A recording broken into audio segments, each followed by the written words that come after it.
ପିଲାମାନେ ଏହା ହେଉଛି ତୁମର ସମ୍ପୂର୍ଣ୍ଣ ଅସଲି ପ୍ରଶ୍ନପତ୍ର। ଠିକ୍ ଅଛି।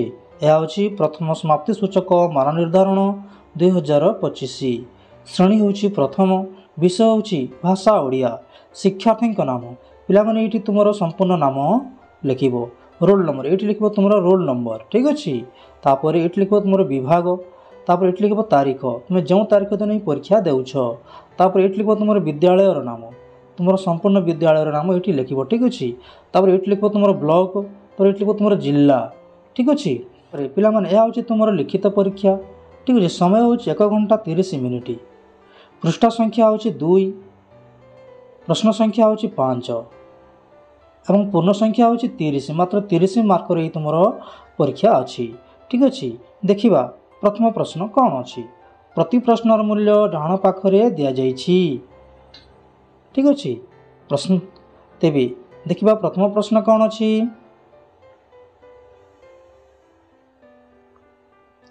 च ଅକ୍ଷର ଚାରିପଟେ ଗୋଲ ବୁଲାଅ। ପିଲାମାନେ ଏଇଠି ଯେଉଁଠି च ଅଛି ତା ଅକ୍ଷର ଚାରିପଟେ ଗୋଲ ବୁଲାଇବ। ଠିକ୍ ଅଛି। ଏଇଠି ଅଛି च, ଏଇଠି ଏମିତି ଗୋଲ ବୁଲାଇବ। ତାପରେ ଖ ନମ୍ବର ଟ ଅକ୍ଷର ଚାରିପଟେ ଗୋଲ ବୁଲାଇବ। ଟ ଅଛି, ଏଇଠି ଟ ଅଛି, ଏଇଠି ଟ ଅଛି। ଠିକ୍ ଅଛି। ତାପରେ ର ଅକ୍ଷର ଚାରିପଟେ ଗୋଲ ବୁଲାଇବ। ଏଇଠି ର ଅଛି, ଏଇଠି ମଧ୍ୟ ର ଅଛି। ଠିକ୍ ଅଛି। ତାପରେ ମ ଅକ୍ଷର ଚାରିପଟେ ଗୋଲ ବୁଲାଇବ। ଏଇଠି ମ ଅଛି ଏବଂ ଏଇଠି ମଧ୍ୟ ମ ଅଛି। ଏମିତି ଗୋଲ ବୁଲାଇବ। ଠିକ୍ ଅଛି। ତାପରେ ପରବର୍ତ୍ତୀ ପ୍ରଶ୍ନ ଅଛି।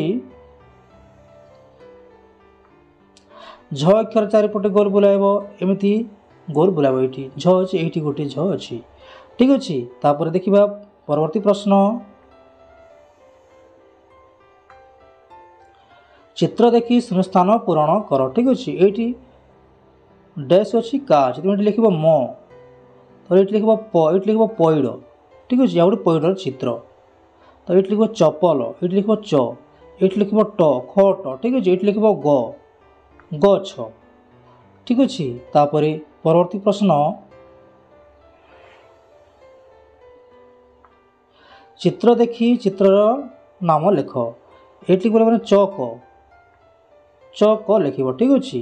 ତାପରେ ଏଇଠି ଲେଖିବ ବଗ, ବଗ। ଠିକ୍ ଅଛି। ତାପରେ ଏଇଠି ଲେଖିବ ମଗର, ମଗର। ଠିକ୍ ଅଛି। ତାପରେ ଏଇଠି ଲେଖିବ ପର, ପର। ଠିକ୍ ଅଛି। ତାପରେ ପରବର୍ତ୍ତୀ ପ୍ରଶ୍ନ କ'ଣ ଅଛି ଦେଖିବା।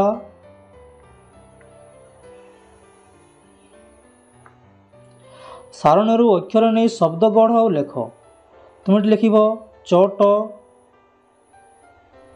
ଚଟ। ଠିକ୍ ଅଛି। ଚଟ ଲେଖିବ। ତାପରେ ଲେଖିବ ମନ, ମନ ଲେଖିବ। ଠିକ୍ ଅଛି। ତାପରେ ଲେଖିବ ପର, ପର ଲେଖିବ। ଠିକ୍ ଅଛି। ତାପରେ ପରବର୍ତ୍ତୀ ପ୍ରଶ୍ନ ଦେଖିବା କ'ଣ ଅଛି। ଚିତ୍ର ସହ ଚିତ୍ରର ନାମକୁ ଗାର ଟାଣି ଯୋଡ଼। ଠିକ୍ ଅଛି। ଏଇଠି ଚିତ୍ରମାନ ଗୁଡ଼ାକ ଅଛି ପିଲାମାନେ, ତା ଏପଟେ ସେଇ ଚିତ୍ରର ନାମ ଅଛି, ଆମେ ଗାର ଯୋଡ଼ିବା। ଠିକ୍ ଅଛି। ପ୍ରଥମେ ଟଗର ଅଛି, ଟଗରକୁ ଏମିତି ଯୋଡ଼ିବା। ଠିକ୍ ଅଛି। ଟଗର। ତାପରେ ଝରକା, ଝରକା ଅଛି, ଏମିତି ଟାଣିବା। ଠିକ୍ ଅଛି। ତାପରେ ନଳ, ନଳ ଅଛି। ତାପରେ ରବର, ରବରକୁ ଏମିତି ଗାର ଟାଣିବା। ଠିକ୍ ଅଛି। ତାପରେ ଚଷମା। ଠିକ୍ ଅଛି।